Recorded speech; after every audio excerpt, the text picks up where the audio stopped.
Attention Carolina residents, are you considering going solar in the next 4 years? Then you need to watch this video. Duke Energy recently approved a new version of the state's net metering policy that will significantly reduce compensation rates. However, there is still time for you to get grandfathered into the more favorable net metering policy and save thousands of dollars over the next few years. Residents have until June 15th to qualify and lock in the more favorable rates for the next 4 years. Solar Wholesale can help you submit your application and create a custom system that will save you up to 40% compared to other solar companies.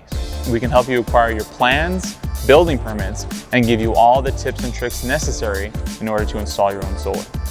Click the link below to request a quote and to talk to one of our energy consultants regarding saving thousands of dollars while going solar before it's too late.